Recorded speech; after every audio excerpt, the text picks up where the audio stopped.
जासूसी उपन्यास मौत का खेल भाग 14 दलाल। रायना ने मेजर विश्वजीत को निराश नहीं किया। वह पलटकर शरबतिया के पास गई और वाइन की बोतल को गले से सटाकर शराब गिराने लगी। शराब उसके बदन से गुजरते हुए नीचे गिर रही थी।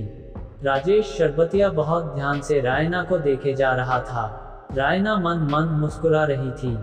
शराब धीरे धीरे उसके बदन से गुजरते हुए बहती जा रही थी। मेजर विश्वजीत भी यह मंजर देखकर मुस्कुरा रहा था। आखिरकार उसने आगे बढ़कर जाम रायना की नाभि के पास लगा दिया और वह धीरे धीरे भर गया। उसके बाद उसने जाम को राजेश शरबतिया के होंठों से सटा दिया। शरबतिया ने जाम को बाएं हाथ से थाम लिया और फिर उसने दाहिना हाथ रायना की तरफ बढ़ा दिया। इस बार रायना ने भी उसे नाउम्मीद नहीं किया। उसने भी बड़ी गर्मजोशी से हाथ मिलाया था। अच्छे दोस्त ऐसे ही होते हैं, मेजर विश्वजीत ने मुस्कुराते हुए कहा। ऑफ कोर्स, राजेश शरबतिया ने मेजर विश्वजीत से जाम टकराते हुए कहा। तभी एक लड़की मेजर विश्वजीत का हाथ खींचकर लेकर चली गई। कुछ दूर ले जाने के बाद लड़की ने शिकायती लहजे में कहा, क्या मैं रायना से कम खूबसूरत हूँ? नो बेबी, ऐसा क्यों लगा? तुमने मेरे हाथ से एक बार भी वाइन नहीं पी, लड़की ने इखलाते हुए कहा। बिल्कुल पीऊंगा, लेकिन रुको। यह कहते हुए विश्वजीत ने कोट की जेब में हाथ डाला और जब उसका हाथ बाहर आया तो उसमें बहुत खूबसूरत टॉक्स थे। यह टॉक्स प्लेटिनम के बने हुए थे। इसमें खूबसूरत नीलम जड़े थे। उसने अपने हाथों से लड़की के कानों से झाले निकालकर उसके हाथों में थमा दिया। इसके बाद अपने टॉक्स उसके कानों में डाल दिए। टॉक्स पहनाकर मेजर विश्वजीत ने अपना जाम उसकी नाभि से टिका दिया और लड़की बोतल को थोड़ी के पास ले जाकर वाइन उंडलने लगी। लड़की की उम्र महज 17 साल थी, लेकिन ऐसा लगता था कि वह वक्त से पहले जवान हो गई थी। वह एक बड़े हीरा व्यापारी की इकलौती बेटी थी। बाप कमाता था और बेटी ऐश परस्ती में पैसे लुटा रही थी। मेजर विश्वजीत की पार्टियां ऐसी ही हुआ करती थीं। वह अपनी हर पार्टी में करोड़ों रुपए के गिफ्ट यूं ही लड़कियों पर लुटा देता था। यही वजह थी कि उसकी पार्टी में लड़कियों की तादाद बहुत ज्यादा हुआ करती थी। शायद ही कोई ऐसी लड़की बचती थी जो उसके यहाँ से खाली हाथ जाती थी। उसके पास पैसे की कमी नहीं थी। मेजर विश्वजीत को खुद नहीं मालूम था कि उसके पास कितनी दौलत है। उसे काफी प्रॉपर्टी पुश्तैनी तौर पर मिली थी। इनमें राजधानी के पास इलाके में कई सारी कोठियां और बंगले भी शामिल थे। उसके पास दो फार्म हाउस थे। इसके अलावा कुछ मालवाहक पानी के जहाज भी उसके पास थे। वह खुद हथियारों का इंटरनेशनल दलाल था। दिलचस्प बात यह भी थी कि वह खुद को दलाल ही कहता था। उसने कभी खुद के लिए ब्रोकर, एजेंट या लाइजनर जैसे शब्दों का इस्तेमाल नहीं किया था। कुल मिलाकर दिलदार और यारबाश आदमी था। रायना उसकी जान थी। यही वजह थी कि अबीर को वह फूटी आंख नहीं भाता था। यह बात मेजर विश्वजीत को भी पता थी। नतीजे में उसकी किसी भी पार्टी में अबीर नहीं बुलाया जाता था। आज की पार्टी में भी अबीर नहीं बुलाया गया था। रायना को भी इससे कोई फर्क नहीं पड़ता था कि अबीर पार्टी में क्यों नहीं बुलाया गया है। रात के 2 बजने वाले थे और पार्टी अपने पूरे शबाब पर थी। हर तरफ से बस वाइन की मदहोश कर देने वाली महक आ रही थी।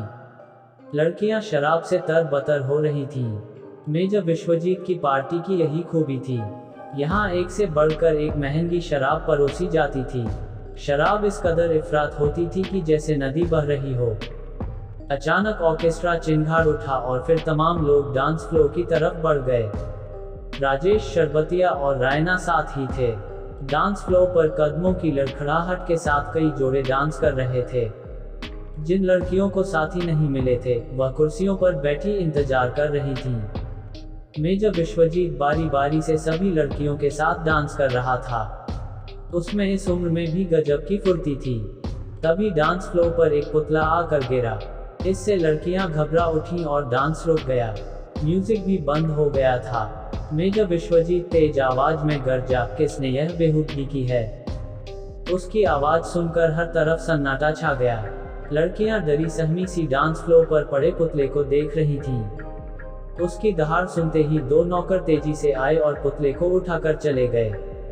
मेजर विश्वजीत बहुत गुस्से में नजर आ रहा था। पार्टी का मजा किरकिरा हो गया था। लाश की तलाश। गुलमोहर बिला पहुंचकर सोहराब ने कॉफी के लिए कहा और ड्राइंग रूम में बैठ गया। उसने कोतवाली इंचार्ज मनीष को फोन मिलाया और दूसरी तरफ से फोन पिक होते ही उसने कहा, पुलिस की कुछ टीमें बनाकर अभी तुरंत शरबतिया हाउस के आसपास के सभी फार्म हाउस पर एक साथ रेड मारिए। दूसरी तरफ की बात सुनने के बाद उसने कहा, मुझे फोन पर ही इत्तेला दे दीजिएगा। इसके बाद इंस्पेक्टर सोहराब ने फोन काट दिया। सार्जेंट सलीम ने जेब से पाइप और वान गॉग तंबाकू का पाउच निकाला और पाइप में तंबाकू भरने लगा। फिर उसने पाइप सुलगाया और बड़ी अदा से धुएं के गोले छोड़ने लगा। सोहराब उसे देखकर मुस्कुराए बिना नहीं रह सका। कुछ देर बाद कॉफी आ गई। सोहराब ने कॉफी बनाकर सलीम को पकड़ा दी। सोहराब ने अपने लिए कॉफी बनाई और कुछ सिप लेने के बाद कहा, कॉफी जल्दी खत्म करो, अभी बहुत काम है। मर गए। सलीम के मुंह से दर्द भरी कराह निकली। बेटे दम बचा कर रखो, अभी बहुत काम करना है। सोहराब ने हंसते हुए कहा, आधी जान तो आप यह एस्प्रेसो कॉफी पिलाकर ही ले लेते हैं। मुझे न तो कलूटी लड़कियां पसंद हैं और न आपकी यह कलूटी कॉफी। सलीम ने बुरा सा मुंह बनाते हुए कहा, एस्प्रेसो ब्लैक कॉफी को कहते हैं। यह काफी हार्ड होती है। इसे बनाने के लिए गर्म पानी में एस्प्रेसो पाउडर घोलते हैं और उसमें चीनी मिला लेते हैं। पूरी दुनिया में सबसे ज्यादा यही कॉफी पसंद की जाती है। तुम्हें ब्लैक ब्यूटी के बारे में क्या पता, इसलिए ऐसी बेहुदा बात बक रहे हो। इंस्पेक्टर सोहराब ने कहा, हाँ आप तो बहुत ज्ञानी हैं लड़कियों के मामले में। आज तक कभी इश्क किया है किसी लड़की से? सार्जेंट सलीम ने चिढ़ाने वाले अंदाज में पूछा। इश्क नाजुक मिजाज है बेहद, अक्ल का बोझ उठा नहीं सकता। सोहराब ने जवाब दिया, ठीक है हम कमअक्ल ही सही, लेकिन मुझे इश्क से इश्क है। सार्जेंट सलीम ने सीना फुलाते हुए जवाब दिया, कॉफी खत्म करो और निकलो तुरंत। सोहराब ने गंभीरता से कहा, अब कहाँ जाना है? सलीम ने आजीजी से पूछा। तुम शमशान घाट जाओगे और मैं लाश घर। सोहराब ने गंभीर आवाज में कहा। मतलब? सलीम ने पूछा। राजधानी के सभी शमशान घाट में आज सुबह से अब तक जितनी भी लाशों का अंतिम संस्कार हुआ है उनकी रिपोर्ट चाहिए। यह भी पता करना है कि वह लाशें कहां से आई थीं। अब लाशें ही तलाशना बचा है। सार्जेंट सलीम धीरे से बड़बड़ाया। उसके बाद उसने तेज आवाज में कहा, यह कोई हंसी खेल नहीं है। राजधानी में 7 शमशान घाट हैं। कोशिश तो करो प्यारे। सोहराब ने उसे प्यार से थपथपाते हुए कहा। सलीम मुर्दा सी सूरत लेकर उठ गया और फिर पलटते हुए कहा, मैं गोश्त से जाऊंगा। जैसी आपकी मर्जी। इंस्पेक्टर सोहराब ने मुस्कुराकर जवाब दिया। सलीम के रवाना होने के बाद सोहराब फैंटम लेकर लाश घरों की तलाशी लेने निकल पड़ा। सबसे पहले वह सदर अस्पताल पहुंचा। वहां उसने रजिस्टर चेक किया तो पता चला कि आज की तारीख में यहां 11 लाशें लाई गई थीं। इंस्पेक्टर कुमार सोहराब ने जेब से डायरी निकाली और उनकी ड्रार के नंबर नोट करने लगा। उसके बाद वह लाश घर की तरफ चल दिया।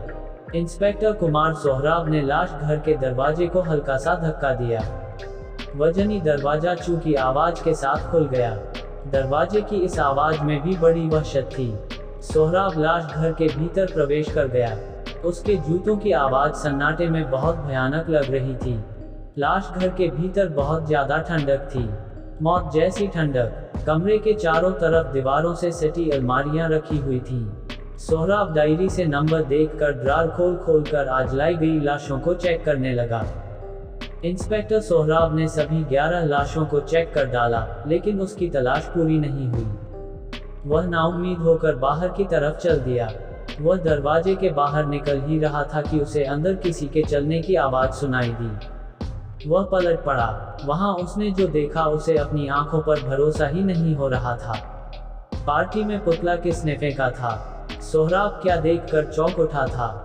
इन सवालों के जवाब जानने के लिए सुनिए जासूसी उपन्यास मौत का खेल का अगला भाग।